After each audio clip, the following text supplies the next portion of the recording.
Hello, I'm Samir Jain. At Active Allocator, we monitor market commentary, and I recently came across the GS 2019 Economic Outlook, and I thought it was a good read. I'm going to share with you my takeaways.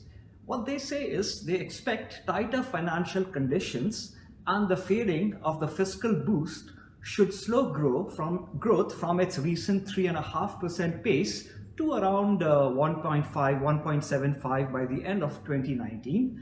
But before the economy stabilizes, they expect the unemployment rate to fall even further below the bottom of 3% or so around 2020, and therefore they expect to see much faster wage growth and increase in core inflation to 2.25% or so by the end of next year. The good people at GS expect four more rate hikes in 2019 to a terminal rate of around 3.5% or so. So this combination of less growth, more inflation, more rate hikes than priced could be challenging. But a meaningful deceleration next year would help reduce the risk of eventual overheating, and they say it could ultimately extend the life of this long economic expansion we've had.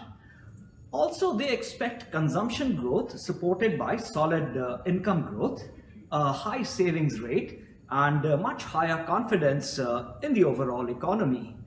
They project business investment growth to be around 4%, supported by strong demand growth and fairly benign credit conditions.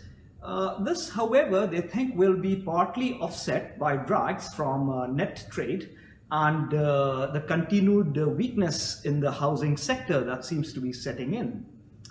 So while further escalation of trade tensions with China are likely, they find that this has had minimal effects on the US economy so far. So the overall take is, in short, growth is likely to remain above potential for a while longer, and the momentum in job creation is likely to fade only gradually. In one of the strongest labor markets, workers' bargaining power has increased, and they expect overall wages will put upward pressure on core inflation. But of course, the question on everyone's mind is when. The question of when the hiking cycle ends largely, of course, comes down to when the Fed can be confident that the overshoot of full employment that's already underway is at least not growing further. And their take is the FOMC is likely to judge it prudent to continue tightening, but gradually, for fear of having to tighten more abruptly down the road. Some other monetary policy issues they suggest we all keep an eye out are: first, the end of balance sheet normalization will come into much sharper focus, and they expect a total balance sheet of around 3.6 trillion in early 2020. Second, the FOMC will likely have to make further interest rate realignments on excess reserves, and also the debate on alternative monetary policy frameworks has resumed.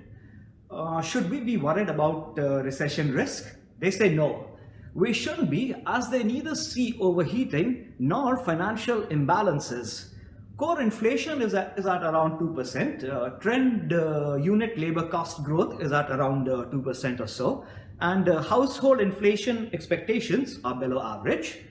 The private sector financial balance, which is of course a good predictor of recession risk, it looks quite healthy. And we see similar signals emanate from housing, from business, from banking, from government sectors. So overall, the message is mostly reassuring. Eternal optimists. On the valuation side, while commercial real estate prices are beginning to look frothy, lending terms and standards have tightened in recent years, which is a good thing. And unlike other firms, they do not think it makes sense to characterize this economy as at a late cycle at this point, which I thought was interesting. Their recession risk model indicates that recession risk is still quite low, as I said. And this expansion is therefore on course to become the longest in US history next year. Moving on to Europe, they see a decelerating recovery as the impulse derived from past growth tailwinds fades, and the forecast for euro area growth is around 1.6% or so in 2019.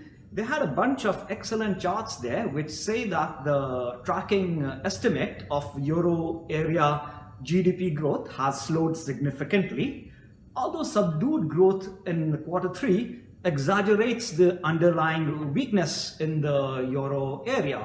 I guess that's a data issue. So overall, the euro area recovery has matured as slack on traditional measures has eroded. The sources of growth shift from external factors that drove the past acceleration, including China and Asia demand, and it's all becoming a much more domestically oriented.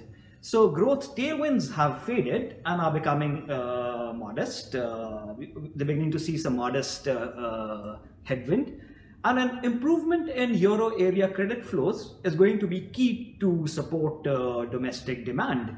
The good news or the silver lining is domestic credit conditions continue to ease, and it's helping the rotation to domestic investment.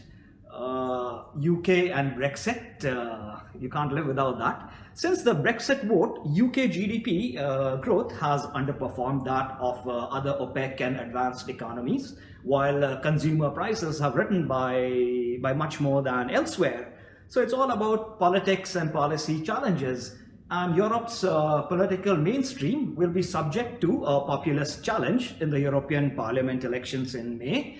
And they expect the populist challenge to be ongoing, making the prospect of deeper integration that would make a more workable monetary union a remote possibility through the year ahead. And of course, there is an additional risk now of snap elections in Italy and in UK. They highlight that. So globally, the threat of protectionism continues to weigh, and the dynamism of Chinese-led Asian leg of global demand has moderated over the past 6 months, and Italy looks bleak, very bleak indeed. So I hope that was useful, and I'll share with you perspectives from a couple of other banks that have just come out this week. Thank you so much for listening in. Bye-bye.